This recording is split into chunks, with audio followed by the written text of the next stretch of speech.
Or would you stay up? And if at first you don't succeed, then dust yourself off and try again. You can dust it. Hello everyone, it is me Kailah, owner of You & Co. We are a full service branding and marketing agency. Today we are going live with My Lavish Mane. They are a premium hair extension line. Okay, and today we're gonna have a sit down chat with her just about the ins and outs of the beauty industry, how to get started selling extensions, how to source high quality extensions, all of that good stuff. Hey Nika. So we're gonna wait for a few more people. Oh, here she is.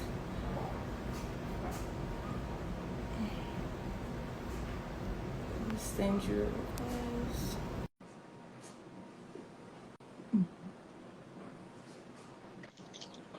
Hello. Hi. Hi. Thank you so much for hopping on live with me today. So my name is Kailah. I own a U & Co agency. It's a marketing and branding agency.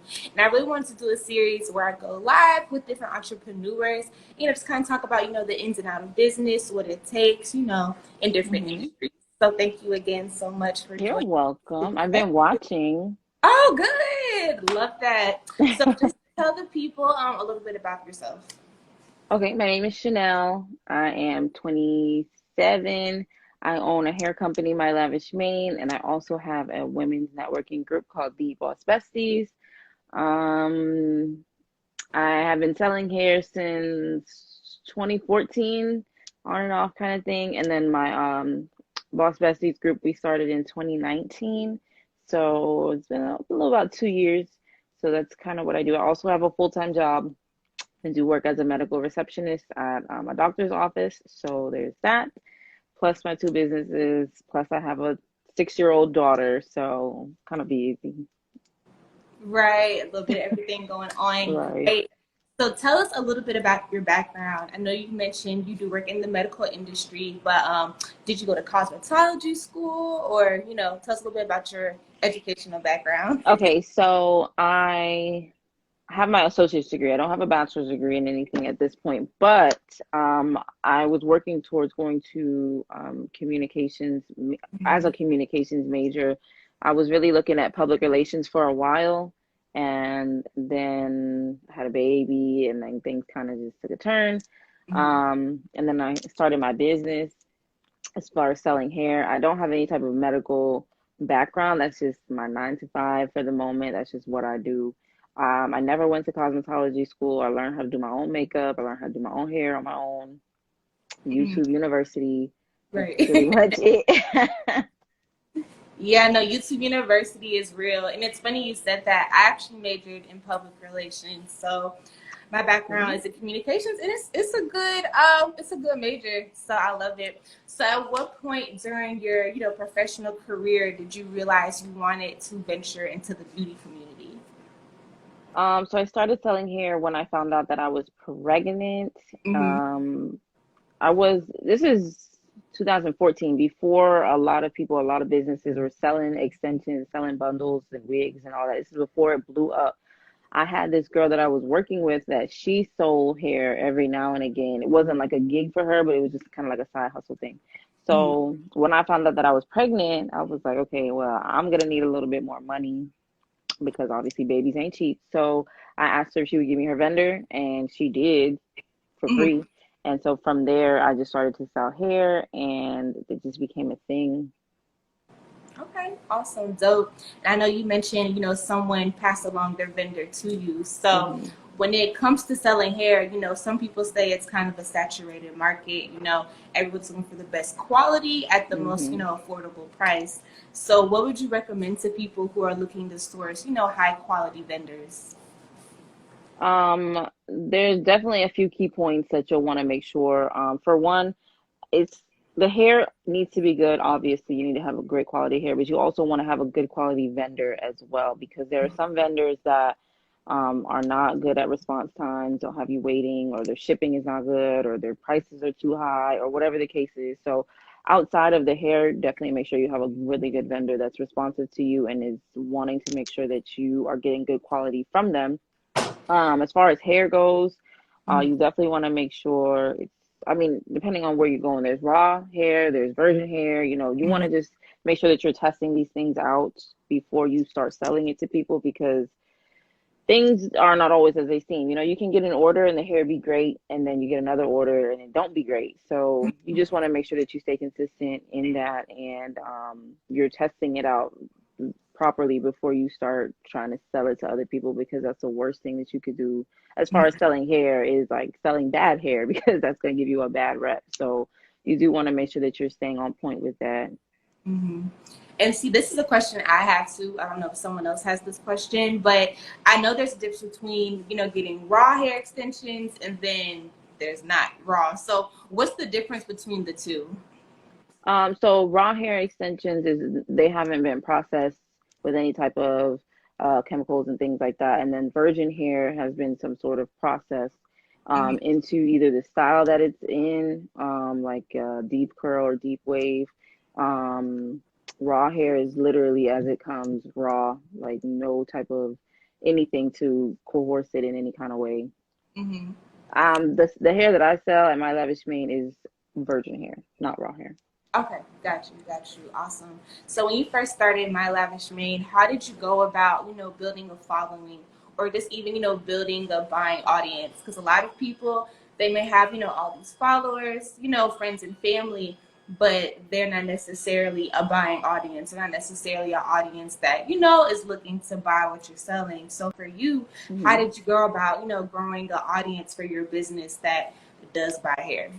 So in the beginning, like I said, there wasn't a lot of people that were selling hair at that point. So I kind of use that to my advantage with selling hair, and I used to buy it in bulk, and so I always kind of had hair on hand. So people were always coming up to me, and I'd share stuff on Facebook. It started off as obviously friends, family, supporters, people that, hey, I'm gonna start selling hair. Who's gonna support me? People raise their hand type thing. They'll share your posts. So it's a lot of word of mouth as far as Mm-hmm. growing a following. A few years in, I actually started to do like brand ambassadors, and I started to work with different influencers. Mm-hmm. And once I started doing that, that's when I really started to get a big following. Once I started Mm-hmm. working with other people. Um, and then, of course, I do Facebook ads and stuff like that. So there's a lot of different ways to kind of market yourself and to get your following. You just have Mm-hmm. to kind of see exactly where your target audience is and hone in on that. I mean, you already know you got the marketing thing down pat. I don't even got to tell you. Right, right. Well, I'm like, I have experience in influencer marketing, but there's some people out there who may not know, when you do go about, getting influencers to push these products, what should you look for in that influencer as it relates to your specific brand? One thing, so one thing that I try to tell my boss besties, when it comes to working with influencers, you don't always want to look at just their follower count. That's the first thing people want to look Mm-hmm. at when they Mm-hmm. look at an influencers. Oh, they got 100K followers. Like that's fine, but that doesn't necessarily mean that those are in your target audience, or you know what I'm saying? So when I'm looking at an influencer for my Lavish Mane, I'm looking at her pictures to see if they're good quality pictures. I'm looking to see if she changes her hair regularly, if she styles it in any kind of way, if she does her own hair. I'm looking to see if she's got engagement on her page, if it's not just likes, because people can buy likes, or you know what I'm saying, share Mm-hmm. for share, like for like. I'm looking for real deal engagement, like comments on their photos. Of course, you can always ask that influencer, whoever you're looking for their media kit, or if they have any insights or analytics that they can share with you.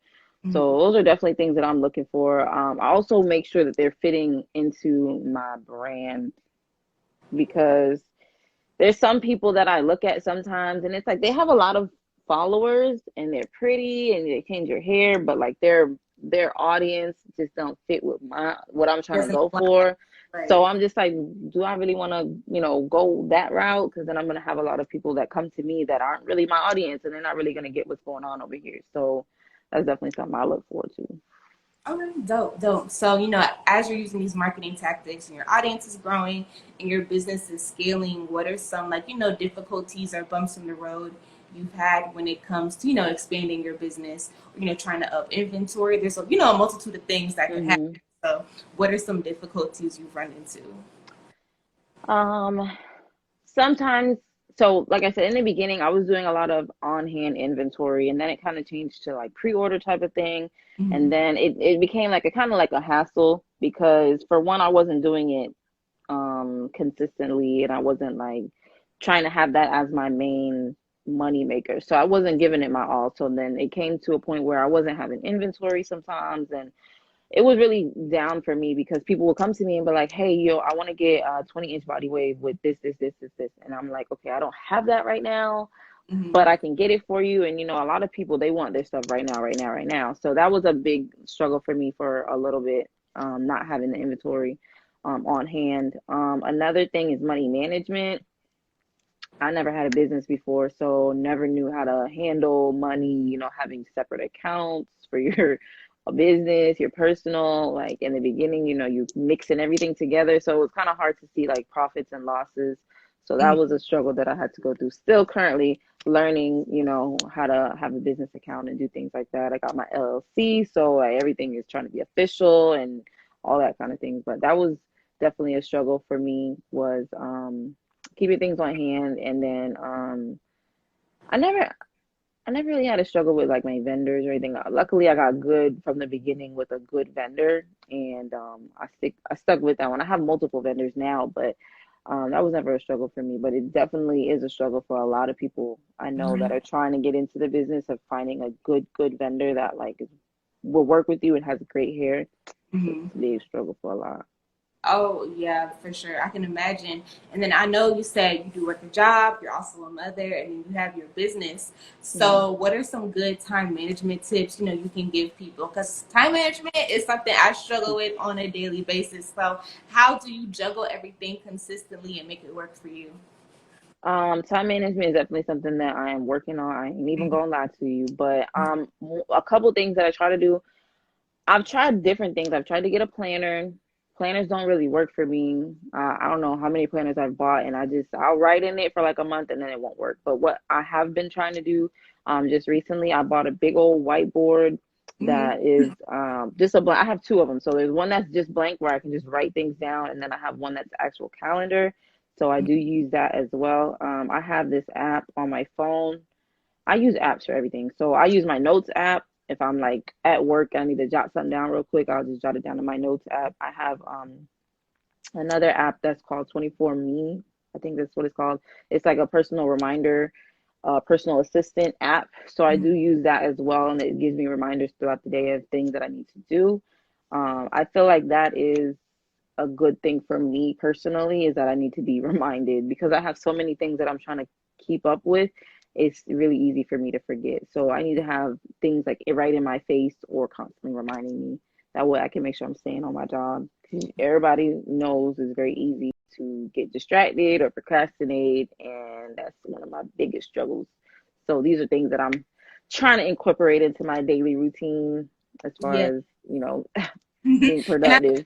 I love that you mentioned you have a whiteboard. I just bought a big behind whiteboard the other day, and it Hmm. helps a lot. It So, really does. staying organized, I love it. So, do you have anyone on your team right now that may help you with social media or your website? And if not, like, how would you go about, building a team for your business? So I don't necessarily have a team. I pretty much do all of it on my own. I do have a graphic designer that I work with, which happens to be my best friend. She did my website. She's also doing my website for Boss Besties. So I do go to her for like the big things. I do know how to make my own graphics. So a lot of the graphics that you see, I do make myself. Um, I post, I schedule, I plan, I take pictures, I do it all myself, which sounds okay. However, I'm learning now that it's not what I need to be doing.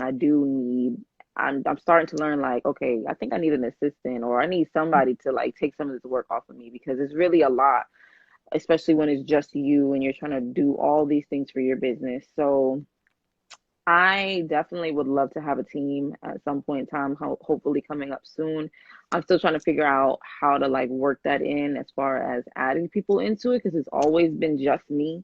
Mhm. So I'm still trying to figure that out, but I'm coming to the point now where I'm feeling like I need some help. Yeah, no, same. Look, I'm hiring anyone on the live for the marketing agency, let me know.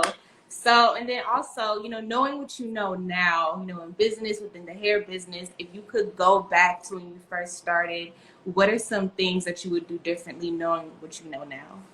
I would have never stopped selling hair because I was like on a roll for a while, and then I really don't remember what happened, but it's been a few times where I started up and then I'll stop and be like, okay, I don't really want to do this.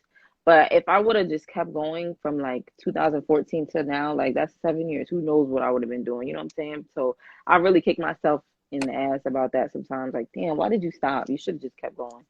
Um, that's definitely one thing, like I would have never stopped. I would have also tried to like work with other people in the beginning Mhm. instead of trying to do everything myself. I definitely would have tried to, go that route as far as having influencers or brand ambassadors to help with the company. Because Right. once I started putting that into there and having girls wear their hair and like, obviously that's going to bring them in. People want to see other people wearing your product. So I Mhm. definitely would have did that. But Okay, other awesome. than that, I feel like I did a pretty good job as far as like growing the brand. I feel like, okay, one more thing. I would Mhm. have got my brand voice a lot earlier, but I didn't learn about all that kind of stuff until like years down the line. But as Mhm. far as like brand recognition and getting all of that together, I would have had that down pat from the beginning if I really would have like planned my thing out and like figured out what I wanted to do. Okay. Okay. Awesome. So for anyone watching, for people out there who do want to start their own hair business, what's some advice you would give them? I would say to be patient, because overnight successes, I mean, there are overnight successes. However, they're not, most times they're not really overnight successes. You never see what's going on in the back end. Mhm. But definitely be patient with your brand. Things take time.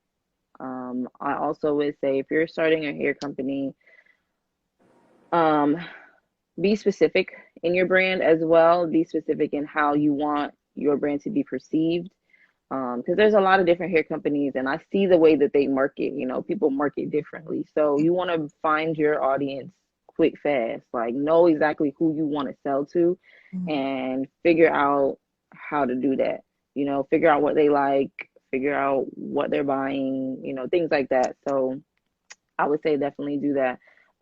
Test out hair if you don't feel like testing it out, you can find someone else that will try to wear it for you. You might have to pay them or, work out some kind of agreement or whatever the case is.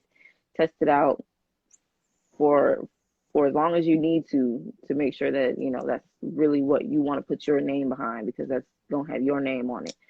Um, I feel like there's one more thing but I can't think of it right now. But I know there's one more thing that I want to say about it, but I can't think of what it is.